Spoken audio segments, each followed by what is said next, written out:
On va regarder ensemble cette vidéo et ensuite on va analyser. Et donc, si vous aviez la certitude qu'il existe une vie ailleurs dans l'univers, est-ce que ça changerait votre vision de l'humanité et de la politique? C'est une très bonne question, la réponse est non.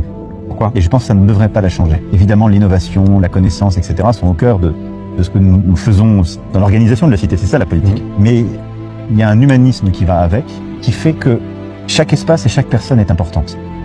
Et je vois bien chez certains qui disent « je vais aller découvrir Mars, donc au fond peu m'importe la Terre » et qui peuvent après donner leur assentiment aux pires choses. Si on fait mal dans un petit espace qui est à notre main, à quoi ça nous sert de savoir qu'il y a un espace très loin?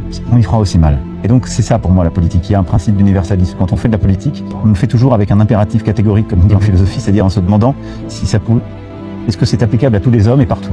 Moi je fais de la politique, j'ai un engagement et je mène la mission qui est la mienne parce que je crois dans notre pays, parce que je défends aussi des valeurs qui sont les siennes. Si je savais qu'il y avait une autre planète, une autre possibilité pour être et pour vivre, ça ne changerait rien de ça.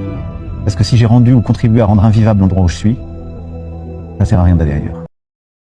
Extraordinaire. Alors dans cette vidéo, on voit le président de la République répondre à une question de manière improvisée, une question que lui a posée ce jeune homme. Et on pourrait naïvement croire qu'il ne s'est pas préparé, que c'est inné.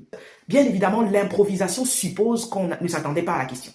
Et donc qu'elle nous tombe entre guillemets dessus. Mais tous les grands orateurs, toutes les personnes qui ont affûté leur plume oratoire, savent que même lorsqu'on improvise, on a toujours une structure en tête. Et dans cette vidéo, en l'occurrence, Emmanuel Macron utilise la structure classique de la rhétorique, celle que nous ont transmis les maîtres de l'Antiquité. Et cette structure comprend 5 étapes: l'exorde, la narration, l'argumentation, la réfutation et la péroraison. D'abord l'exorde, qui est cette phase dans laquelle l'orateur plante le décor. Et ici, dans le cas de figure, le président de la République affirme clairement sa position. Non, l'existence d'autres formes de vie dans l'humanité ne changerait pas ma vision de la politique et elle ne devrait pas la changer. La deuxième étape, c'est la narration. Mais dans ce cas de figure, le président de la République en fait l'économie.